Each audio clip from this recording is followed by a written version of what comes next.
Convidamos agora o senhor Roberto Andrés, que irá tratar do tema Nadar e pescar em rios urbanos no Brasil. André é arquiteto e urbanista e professor da UFMG. Atua com a questão das águas e a natureza na cidade. É editor da revista Pisiagrama e colunista do jornal O Tempo. Por favor.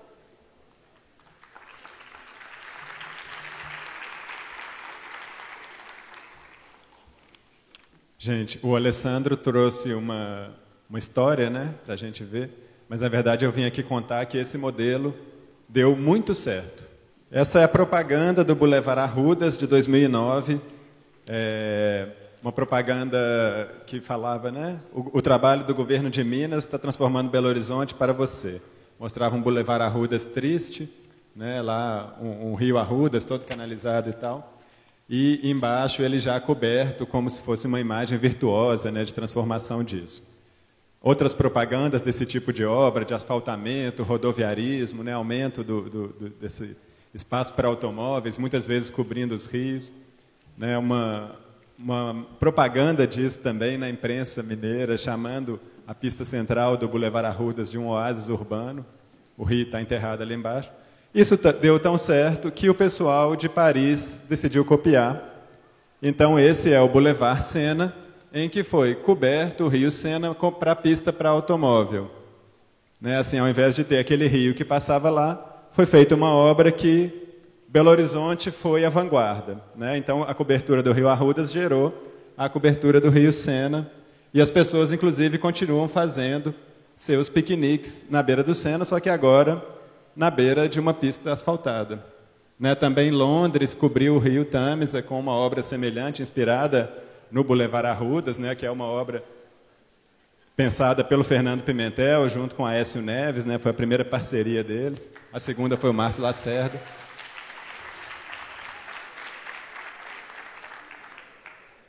Acho que deu problema de novo aqui no... Ele empolgou aqui.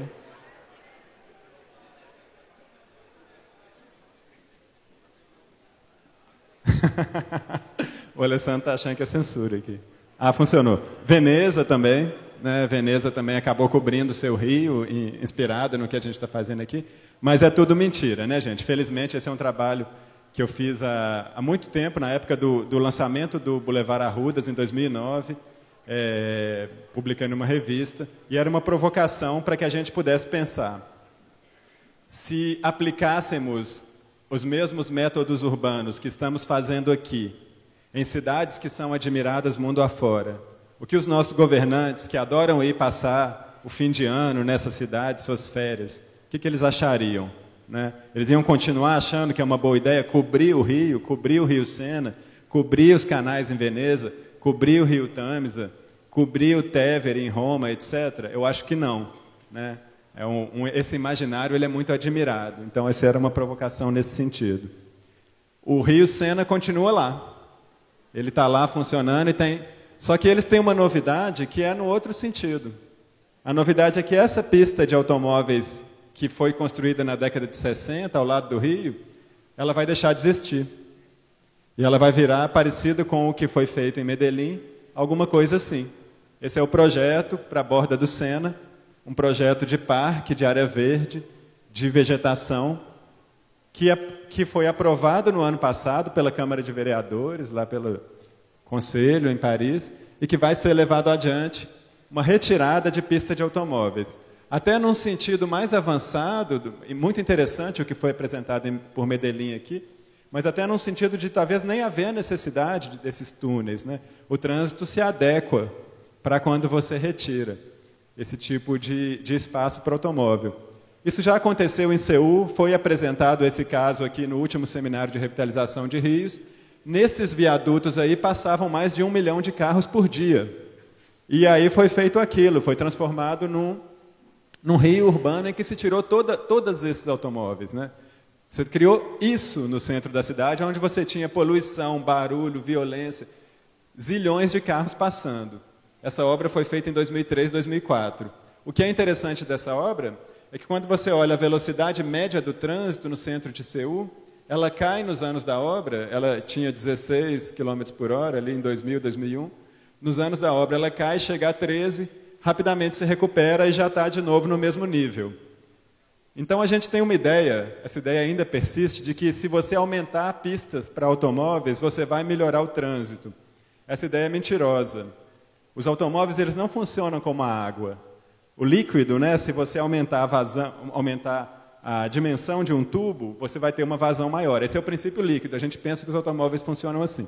Só que os automóveis, eles funcionam como os gases. Então, quanto mais espaço você abrir no tubo, ele vai sempre ocupar aquele espaço todo. Se você reduzir, ele também vai se adequar àquele espaço. Então, quando alguém vier falar, a gente pode lembrar da água, quando alguém vier falar que vai fazer uma pista nova para carro, que vai fazer um viaduto, que vai cobrir um rio, que vai melhorar o trânsito, pensem, isso não vai dar certo. Nunca deu certo em lugar nenhum. E lembrem da água. O automóvel não funciona como a água, o automóvel funciona como o gás. Quanto mais você criar espaço, mais eles vão ocupar. E se você reduzir o espaço, como foi feito em Seul, ele também vai se adequar e o trânsito vai funcionar normalmente. Da mesma maneira, em Paris, eles vão tirar aquelas pistas lá. Quem conhece aquela região do Sena tem um tráfego muito alto ali hoje em dia. Isso vai sair, eu aposto com vocês que vai continuar a funcionar o trânsito ali. Mas no Brasil isso é possível? É possível a gente recuperar os rios? Eu pensava que não. Em 2012 a gente lançou essa campanha, não sei se alguém aqui conhece essas bolsas, era uma campanha de 5 bolsas e uma delas era escrito Nadar e Pescar no Arrudas. Isso foi lançado num evento em que a gente foi convidado do coletivo Pisiagrama para fazer uma intervenção lá, a gente fez essas bolsas, produzimos 100 bolsas de cada. E essa conversa de limpar o Arrudas, nadar no Arrudas, para mim era uma coisa tão distante. Eu conversava, a gente falava com o pessoal assim, nossa, a gente vai ficar com essas bolsas para sempre, né, com a gente, porque ninguém vai querer comprar isso. Quem que vai querer comprar uma bolsa, nadar e pescar no Arrudas? E a gente fica dando de presente para os amigos e tal, porque ninguém vai querer isso. Aí na noite de lançamento, que foi uma noite que se chamou Noite Branca, no Parque Municipal, em 2012, essas bolsas todas se esgotaram em uma noite, as 500 que a gente tinha produzido. A gente vendia a preço de custo, a R$10 na época. E elas se esgotaram todas, e a primeira que se esgotou foi a do Arrudas. E naquele dia muita gente veio falar que lembrava do pai que tinha nadado no Arrudas, ou essa pessoa mesmo, que conhecia os rios, etc. Naquele dia eu comecei a pensar que talvez tivesse mais gente que acreditasse que isso era possível também, né? Essa cachoeira aí é do Arrudas. O Alessandro mostrou, a gente viu aquela imagem deprimente do Arrudas, canalizado e tal, mas isso aqui está a uns 7, 8 quilômetros daqui, rumo à região leste.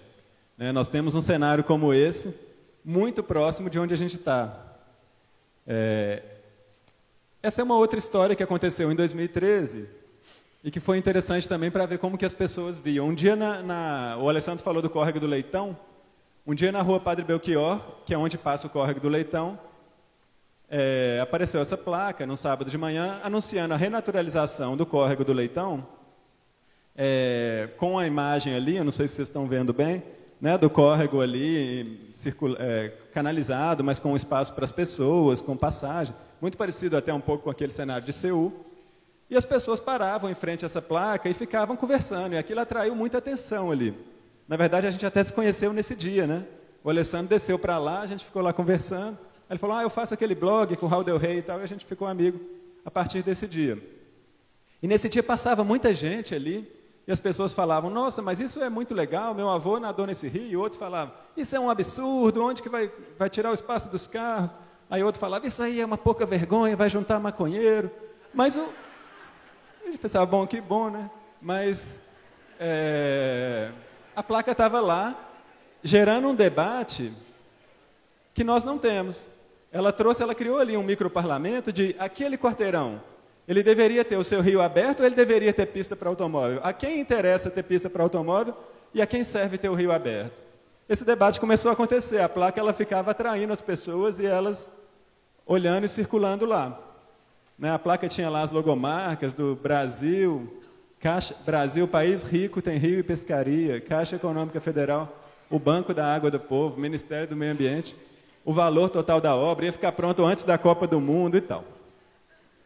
Infelizmente, a prefeitura foi procurada, não confirmou a obra, que foi uma pena, e mandou retirar a placa na segunda-feira, deu notícia no jornal, sem saber se essa obra ia acontecer ou não. A prefeitura mandou retirar a placa na segunda-feira e no outro dia sai no jornal de que a brincadeira com placa de obra pode virar caso de polícia.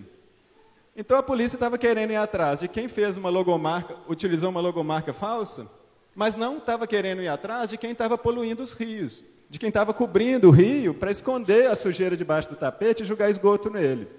Né? Então esse foi o fim, o desfecho dessa história. Né? Não sei se a polícia pegou o pessoal, mas finalmente não mobilizou, mas mobilizou ali.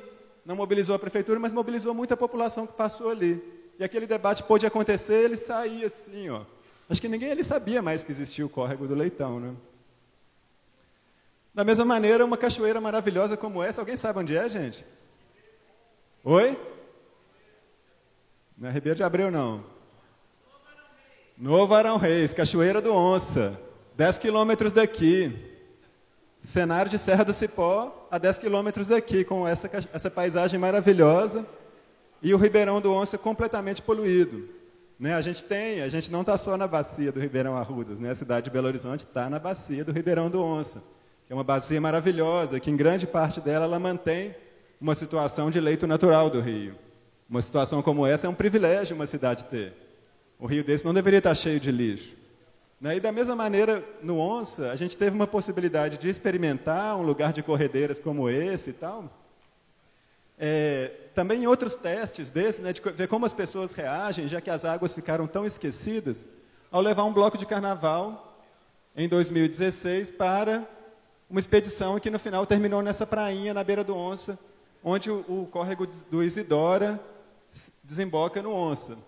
E para as pessoas que estavam ali, foi uma experiência muito rica, assim, muito surpreendente, muito potente, de repente você está numa cidade, você está num bloco de carnaval com 1000 pessoas descendo e de repente você chega numa paisagem que ninguém conhecia e que está também a 12 quilômetros daqui. Poderia ser muito bem uma praia onde a gente poderia estar utilizando nos fins de semana. Né? Essa experiência, essa angústia de chegar nessa praia linda, num dia muito quente, não poder utilizar a água porque o rio está completamente poluído, embora todos nós paguemos a taxa de esgoto para a Copasa. Isso é preciso ser dito. Né? Todos nós pagamos a taxa de esgoto para a Copasa. E aí eu queria saudar as pessoas que lutam e que têm esses lutadores pelas nascentes urbanas, pelos rios, que têm uma visão de relação com as águas muitas vezes muito mais interessante, muito mais correta, muito mais ambientalmente adequada do que o poder público, como Laerte, que trabalha lá na cabeceira do Acabamundo, lá em cima, como o seu Nonô, que está aqui, que é uma pessoa muito querida e que faz um dos trabalhos mais maravilhosos de cuidar de um córrego, o Córrego dos Joões, que é um afluente do navio Baleia, com uma qualidade paisagística, captando o esgoto que a Copasa não capta, interceptando o esgoto com tubo de PVC, e fazendo daquele microambiente ali, numa extensão de 80 metros, 100 metros, um lugar com passarinho, com árvore, com água limpa correndo, uma situação maravilhosa, feita por uma pessoa que cuida do seu quintal há 25 anos. Saudar também as lutadoras e lutadores em torno do Ribeirão do Onça, da limpeza do Ribeirão do Onça. São pessoas fantásticas, principalmente aí ligadas ao Comupra, que batalham pela limpeza do Ribeirão do Onça há mais de 10 anos. Essa foi uma das expedições no Onça, feita pelo pessoal. Malu está aqui, Itamar, uma turma que luta por isso há muito tempo, que tem uma visão e que conquistaram coisas. Conquistaram, por exemplo, que a prefeitura fizesse um projeto para o Parque do Ribeirão do Onça. Alguém aqui, vocês sabiam que esse projeto existe? Foi feito um projeto de cerca de 6 quilômetros para criar um parque linear.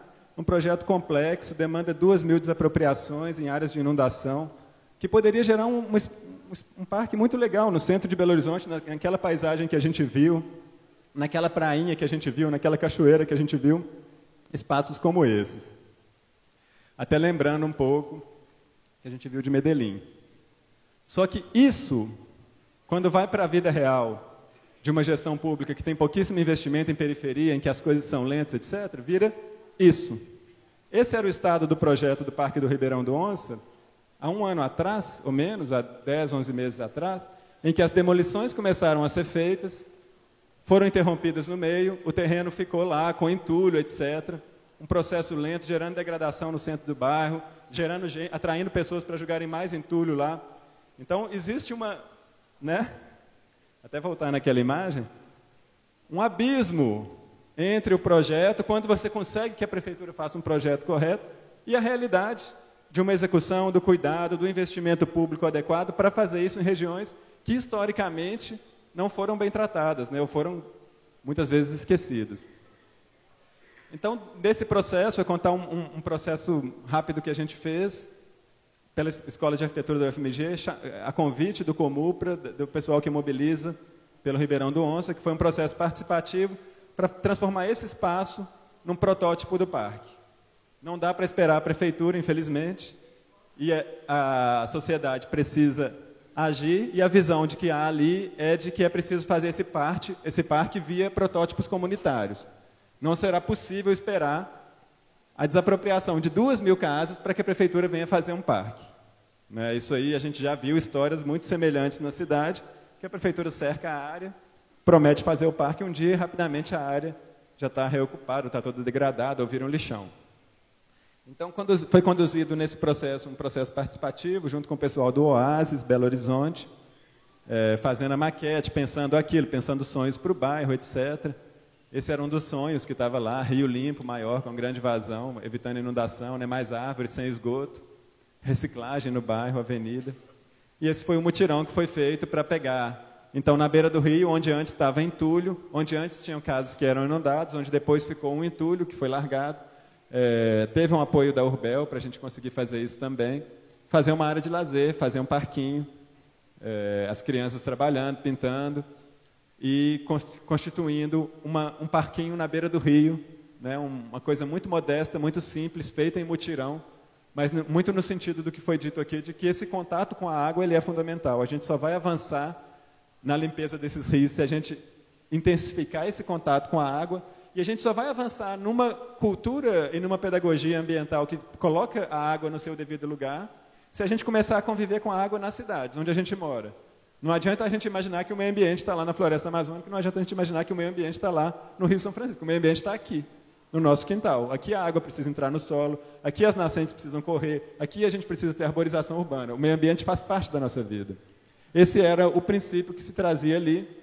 E o que é muito interessante desse projeto é que nós da Escola de Arquitetura fizemos, participamos, saímos, e hoje a comunidade é muito mobilizada, a Grazi, ela estava aqui ontem, muito mobilizada em torno disso, tem aumentado o projeto, construiu um campinho, gramou uma área, aquilo lá está muito mais bonito hoje, inclusive vai ter uma atividade lá esse sábado pela manhã, lá no centro do Ribeiro de Abreu, que é a inauguração do campinho, fizeram um portal da gentileza lá, está super bonito, acho que é um passeio super legal de ver como que está bacana essa beira de rio. Outra experiência, o Córrego do Tamboril, no Jardim Felicidade. Esse é o Córrego do Tamboril, ele é um afluente do Isidora, que é um afluente do Onça. Quem chegou lá no Jardim Felicidade na década de 80 usava a água do córrego, o córrego era limpo, e hoje ele está completamente poluído, mais uma vez, lembrar que a gente tem uma companhia de esgoto que cobra esgoto da cidade toda, no entanto, não tem os interceptores, joga esgoto nesse córrego. Em situações como essa, situações que você já tem um contexto urbano consolidado, né? Você tem comércio, você tem casas, você tem uma via de um lado, outra via de outro. Situações em que as pessoas usam a beira do córrego, mesmo ele estando extremamente poluído, você tem um uso urbano, a pessoa lá no fim de semana, sentada na cadeira, batendo papo, o banquinho instalado ali. Né? Outras situações, você tem uma arborização, uma rua mais baixa de um lado, outra de outro. Quer dizer, você já tem um contexto urbano consolidado. Qual é a resposta do poder público para essa questão? 10 minutos, que ótimo. Estou indo rápido até. A resposta do poder público para essa questão, ela é muito triste.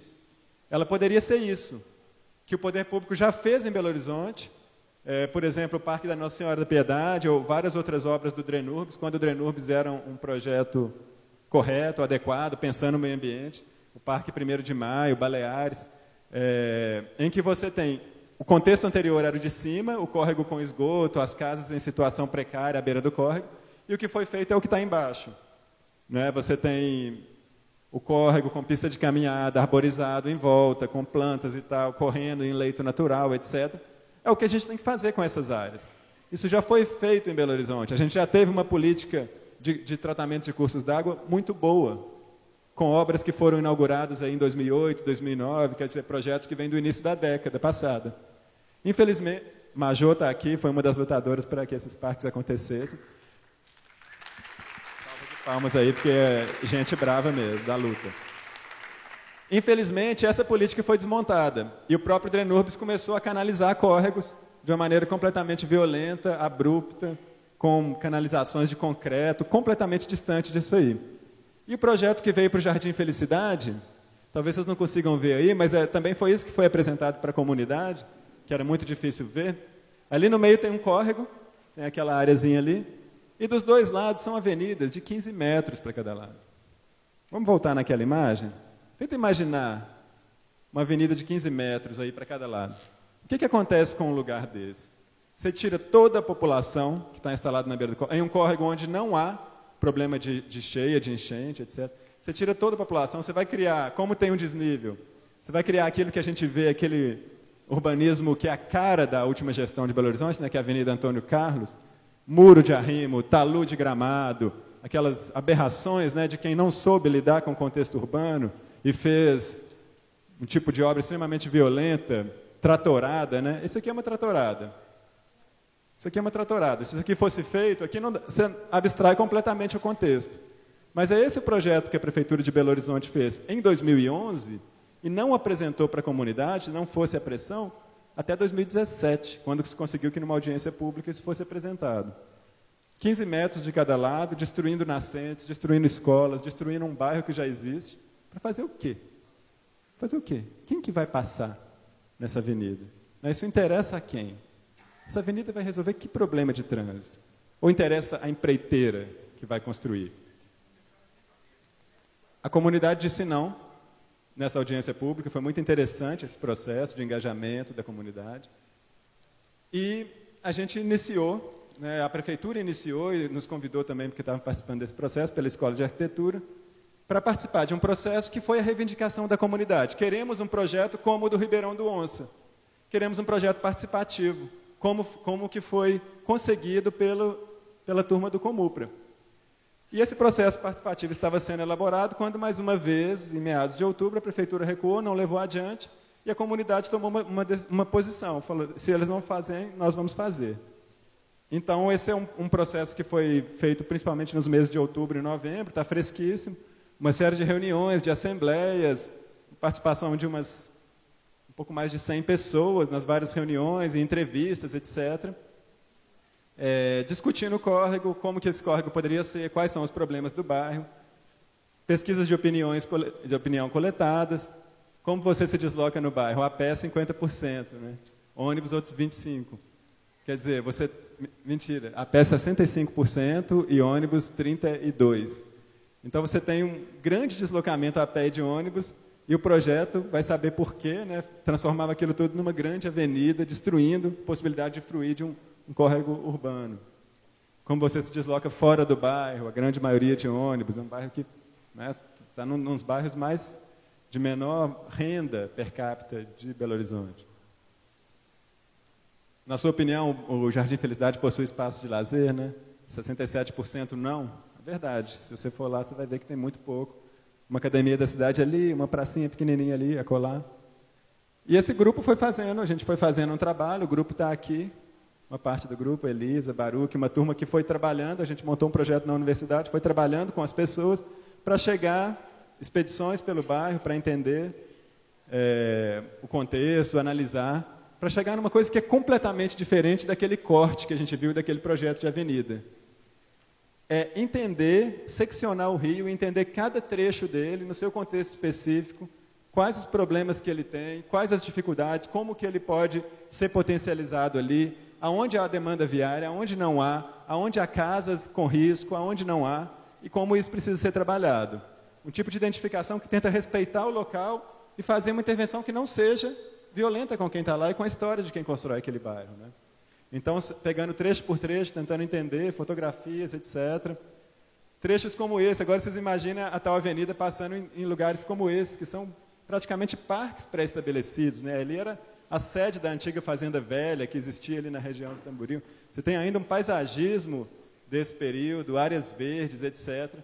Casas com risco, sim, mas a solução para isso aí é fazer uma avenida de 15 metros para cada lado? A solução talvez fosse mais essa, né? Então, para cada trecho desse, mapear e trazer soluções que já foram aplicadas, inclusive, em Belo Horizonte, para pensar como referência para esses trechos. Um outro trecho desse, que é a região mais central do bairro, trazendo referências, uma delas vem, inclusive, do Parque Nossa Senhora da Piedade, outra vem de uma rua peatonal, fora do Brasil, tentando contemplar essas referências e pensar, junto com a comunidade, como que pode ser a solução para cada lugar daqueles. Esse é o processo que a gente está experimentando lá. Mas a gente vai ficar sempre à espera desses planos? É muito difícil, né, gente? Estamos aí na batalha com o poder público com visões, com compromissos outros, né, muitas vezes com as empreiteiras, ou com outras ideias de cidade, assim, que não tem espaço para uma qualificação e um cuidado com as águas urbanas, né? Lá no Tamboril, a comunidade tem atuado. Isso aqui era a realidade em 2014. A realidade em 2017 já é essa, graças a uma ação comunitária, não foi poder público. As pessoas se mobilizaram para tirar esse lixo que estava lá há décadas e ninguém conseguia tirar esse lixo da região central do bairro. E plantaram um jardim, cercaram a área. Hoje é um jardim super bonito, super bem cuidado pelos moradores. Essa é uma nascente que nasce atrás da escola, uma das nascentes de um afluentezinho do Tamboril, né, quase, já nasce na beira do córrego. E ela estava nessa situação, né, graças ao projeto dos subcomitês de bacia, de restauração de nascentes, foi feito um projeto de revitalização. Essa era o pessoal usando. A água, de fato, ela sai bem cristalina lá, não é própria para consumo, mas ela tem uma qualidade boa. E esse foi o projeto de revitalização dessa nascente, que tentava trabalhar um conceito da gente ter a água para uso urbano. Por que os clubes têm que ser somente privados, né? A gente pode ter clubes públicos na calçada, se a água está circulando, né? Um pouco nesse sentido, assim. Nós vivemos numa cidade cada vez mais quente, num mundo cada vez mais quente. A água, ela é um bem coletivo não só para nos servir, ela é um bem coletivo para o bem-estar urbano também. E, em seguida, um processo de também pensar uma apropriação dessa rua, feita junto com as lideranças da rede, com a Rede Jardim Felicidade, com a escola, de pensar trabalhar um mutirão mesmo, ali está o córrego completamente poluído, mas de criar um espaço de lazer em que as pessoas tenham contato com esse córrego e que esse espaço não seja somente uma travessia. Isso aqui é muito legal, feito pelo pessoal durante o mutirão. Que é amarelinha, só que é uma azulzinha, né? E cada número ali é um número do ano, né? 2017, 2018, 2019. Aqui embaixo o córrego está completamente sujo. E lá em cima, se você consegue chegar no final da amarelinha, ele já está com os peixinhos nadando lá. Então, a gente poderia lançar a meta, 2025, nadar e pescar no Tamboril. Dava uma meta bem factível aqui, é uma coisa, basta querer. Tem obra muito mais cara sendo feita de avenida, de viaduto nessa cidade. Essa rua de lazer sendo feita lá e criando esse espaço em que alguém usa o balanço na beira do córrego, uma coisa muito simples, muito modesta também, mas muito nesse sentido. A gente precisa ocupar esses espaços, a gente precisa avançar e não esperar o poder público, e talvez o desafio seja nesse caminho aí. Como essa rua estava, como está o córrego, a arborização e como isso poderia ser. A gente poder imaginar isso. A comunidade do Jardim Felicidade está organizando um abaixo-assinado para que a prefeitura retome o projeto do córrego e retome ouvindo a comunidade. Então, a Luciana está aqui, a Elisa, seu José Américo, e eles vão circular o abaixo-assinado. Quem topar assinar e apoiar é para a comunidade entregar para a prefeitura, reivindicando a retomada do projeto, e reivindicando a retomada do projeto de acordo com uma participação coletiva, e não, mais uma vez, construído nos gabinetes.